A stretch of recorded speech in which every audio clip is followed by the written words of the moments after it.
Chapter 5.2 was about defining definite integrals as the area under a curve, or net area, or assigned area, and it wasn't really area anyway, but modeling as area. And we said, well, we can do that for rectangles, and we did that for triangles and trapezoids, and semicircles wouldn't be too hard. But we didn't tackle the general idea of curved functions or even do some reasonable curved functions. So here in chapter 5.3, we're going to try to tackle that problem of how can we define the area under a curve in a way that we can compute it for curved functions that don't work with our usual kind of geometry sense. So x squared is a reasonably friendly curved function, right? Let's say the integral from 0 to 1 of x squared.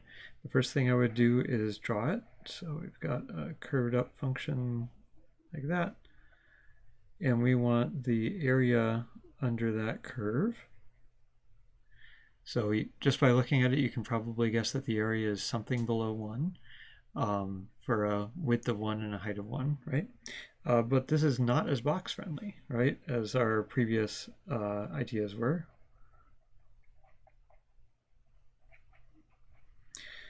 So what can we do? Well, let's use that big second idea of calculus, take a hard problem and break it into smaller, easier problems, and then put them together. Boxes were nice and easy. Can we treat this as approximately boxes? So let's treat the function, treat that area as the sum of boxes that are kind of close to the area, or we could say treat the function as approximately constant in small steps. Let's say that. We'll treat the function, and I'm not saying this will give us an exact answer, but it's a step on the way. So treat the function as approximately constant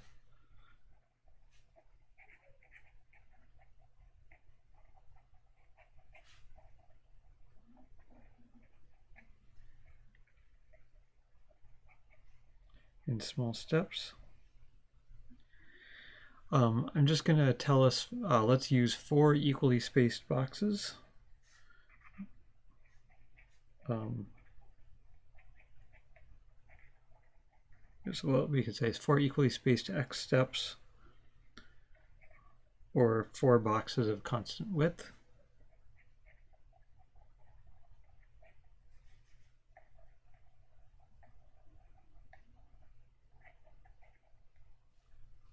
So let's draw it a fair bit bigger here.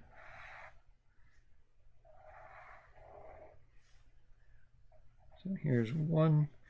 We'd have, let's mark off our boxes, 0.25, 0.75, and that tops out at 1.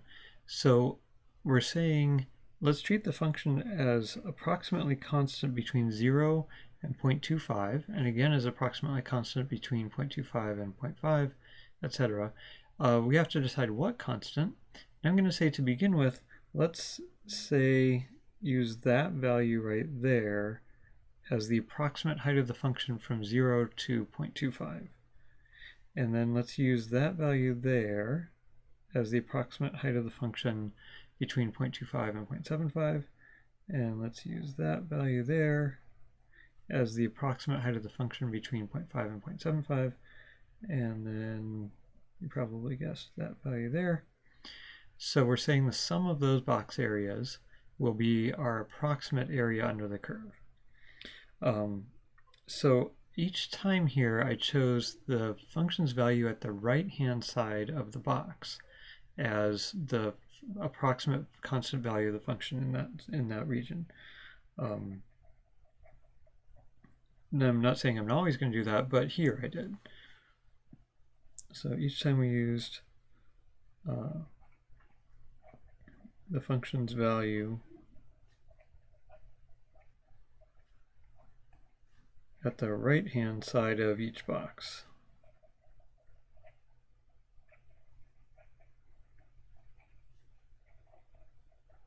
Or interval, you could say. We've looked at the function's value at the right-hand side of the interval, and that told us how high to draw the box. So what's our total area? Well, each box has a height and a width. Let's talk about the height of that first box. It is whatever the function's value at 0.25 is, so f of 0.25 times the width of that box, which was 0.25 minus 0. And then the next box had a height of whatever the function's value at 0.5 was,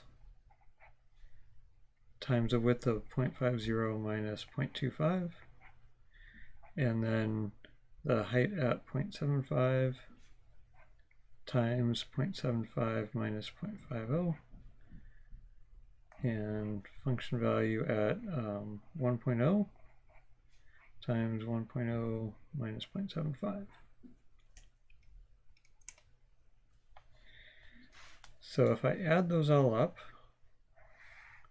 I'll get the total area of those boxes.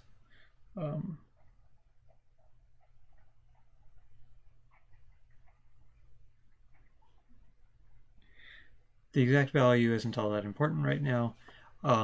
We could say, look what we're doing here. This function value part is like f of x, and this width part is like dx or delta x. And we're taking the integral from 0 to 1. So that's a nice way to relate our integral notation with summing up boxes. What else can we say about this?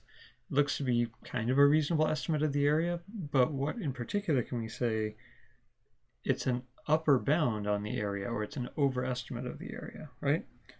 I'm not saying it will always be for any function in any set of boxes, but for this set of boxes, in this case, our total area of the boxes is an overestimate of the area under the curve.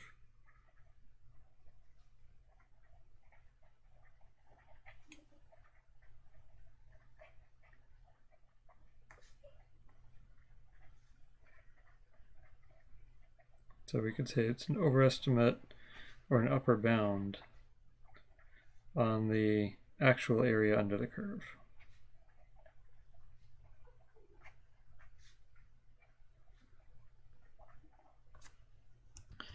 I already wrote out the calculations for the box areas in a nice kind of rectangular format, but let's go show how we would actually do it in a spreadsheet in case that increases everyone's understanding.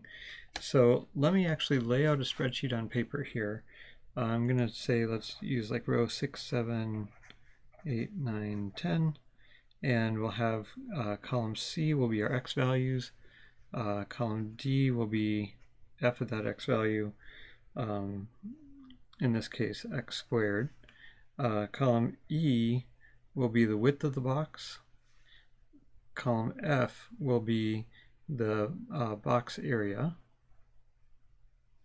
which would be f of x times the width.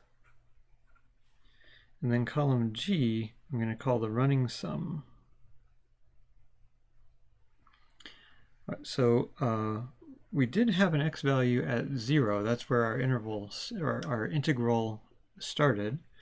Then we had 0.25, 0.50, 0.75, and 1.0. We'd have the squares of these. So here I'd just say equals what, c6 squared, and then fill that down. What was the width?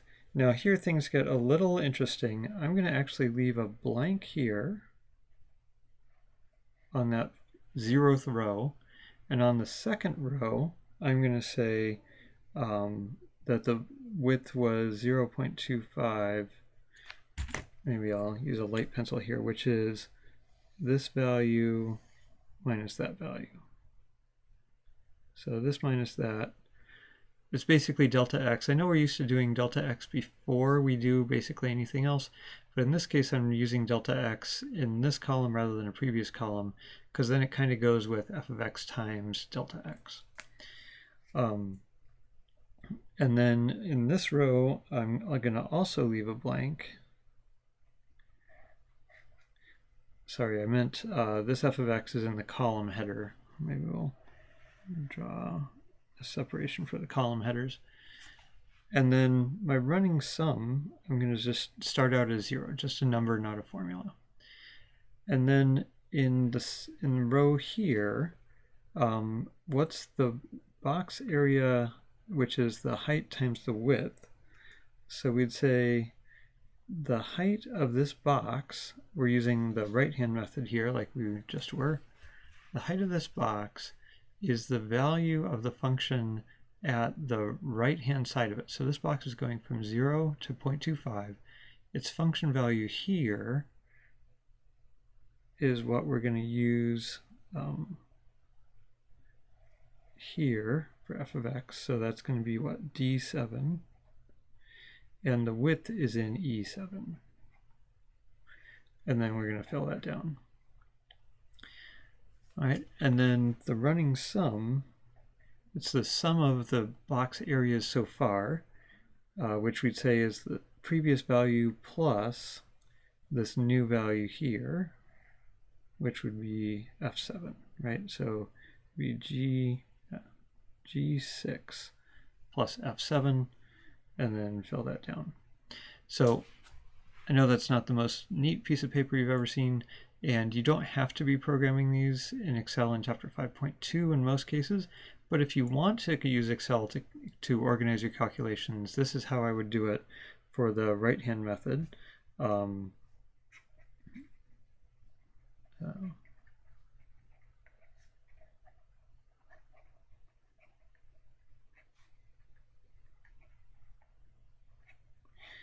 One thing to notice I'm suggesting we're doing differently here is taking the sum so far on each row rather than just adding it all up in one big shot. It's not a bad idea to do that. We could put add it all up here and say equals sum of, what would that be? F7 to F10. That would add up all the little box areas in one big sum. Which is like what we do in some other parts of this chapter. But that's kind of like getting on an airplane and closing your eyes and then waking up and you're at your destination, which some people like, but this is like seeing every little bit that's happening along the way, which is also a good idea sometimes. And also gives that kind of sense of dynamic change that we want to see in calculus rather than just a single static answer. Right, so that's a spreadsheet version of the right-hand method. Let's see a picture in Desmos. Here's a Desmos set that is called Graphical Antiderivative 3. We'll be using this a lot in Chapter 5. And we're integrating x squared from 0 to 1. And we're using steps of size 0.25. And it has drawn the individual boxes here, each of them having a height corresponding to the height of the function on the right-hand side. So in the next video, we'll do it all again for the left-hand side.